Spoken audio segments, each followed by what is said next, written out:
తెలంగాణలో illegal betting apps అంశం చాలా చర్చ రేపుతోంది. అంతేకాదు తెలంగాణ ప్రభుత్వం ఇల్లీగల్ బెట్టింగ్ వెబ్సైట్స్ మీద కఠినమైన చర్యలు తీసుకుంటుంది.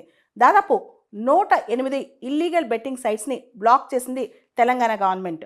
తెలంగాణకు సంబంధించి సైబర్ సెక్యూరిటీ బ్యూరో వాళ్ళు బ్లాక్ చేయడమే కాదు, చాలా ఇండియా బేస్డ్ ప్లాట్ఫామ్స్కి నోటీసులు కూడా ఇచ్చారనమాట.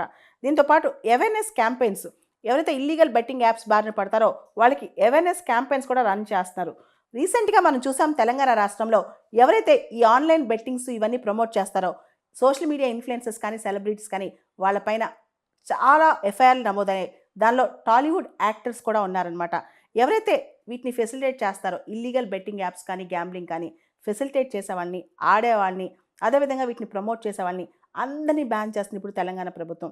అంతేకాదు తెలంగాణ ప్రభుత్వం దీనికి సంబంధించి ప్రత్యేకంగా సైబర్ సెక్యూరిటీ బ్యూరో వాళ్ళు కొత్తగా జియో ఫెన్సింగ్ టెక్నాలజీ అని చెప్పి ఏదైతే ఫైర్ వాల్స్ అవన్నీ పెట్టి ఈ ఇల్లీగల్ బెట్టింగ్ వెబ్సైట్స్ అన్నింటినీ కూడా మన వర్చువల్ టెరిటరీలోకి రానికుండా జాగ్రత్త పడుతున్నారు. దీన్నే జియో ఫెన్సింగ్ టెక్నాలజీ అంటారు. జనరల్గా మన ఇంటికి మనం ఎలా ఫెన్స్ వేసుకుంటాం, అది ఫిజికల్ ఫెన్సింగ్ అనమాట.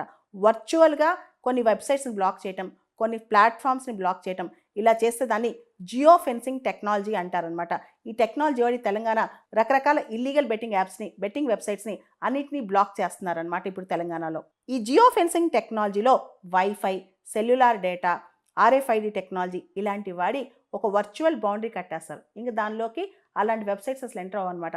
ఆ వెబ్సైట్స్ కంప్లీట్గా బ్లాక్ అయిపోతాయి. దీనివల్ల ఆ వెబ్సైట్స్ యాక్సెస్ కూడా మనకు దొరకదు. ఇది మంచి పరిణామం అని చెప్పుకోవచ్చు. తెలంగాణ సైబర్ సెక్యూరిటీ బ్యూరో ఏదైతే ఉందో మనకి వర్చువల్గా ఫెన్సింగ్ వేసిందనమాట. అంటే జియో ఫెన్సింగ్ ద్వారా తెలంగాణ స్టేట్లోకి ఏదైతే బ్లాక్ అయిపోయాయో 108 betting apps, illegal betting apps, ఆ గేమ్స్ మనకి ఇక యాక్సెసిబిలిటీలోకి రావు. ఆ గేమ్స్ మనం ఇంకా ప్లే చేయలేము. చుట్టూ వర్చువల్ ఫెన్సింగ్ వేశారు. ఇది చాలా మంచి పద్ధతి. ఎందుకంటే చాలామంది యూత్ కానీ అడల్ట్స్ కానీ ఈ బెట్టింగ్ యాప్స్కి, ఇల్లీగల్ బెట్టింగ్ యాప్స్కి ఎడిక్ట్ అయిపోయారు. దానిలో పడిపోయారనమాట. అప్పులు తెచ్చి ఇంట్లో వాళ్ళ బంగారం అమ్మేసి ఇలా విపరీతంగా బెట్టింగ్ యాప్స్లో డబ్బులు పెట్టేసి పోయిన వాళ్ళు చాలామంది ఉన్నారు.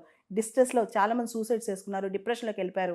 ఇలా ఎడిక్ట్ అయిపోయిన వాళ్ళు ఉన్నారు. వీళ్ళందరూ దీన్ని ఆపాలి అంటే అసలు ఈ వెబ్సైట్స్నే బ్యాన్ చేయాలి, ఈ యాప్స్నే బ్యాన్ చేయాలి, కంప్లీట్గా బ్లాక్ అయిపోవాలన్నమాట. ఇదే పద్ధతిలో తెలంగాణ గవర్నమెంట్ యొక్క సైబర్ సెక్యూరిటీ బ్యూరో ఇప్పుడు జియో ఫెన్సింగ్ చేసేసింది. అదే జియో ఫెన్సింగ్ టెక్నాలజీ అంటే మనకి అవి యాక్సెసిబిలిటీలోకి రావు.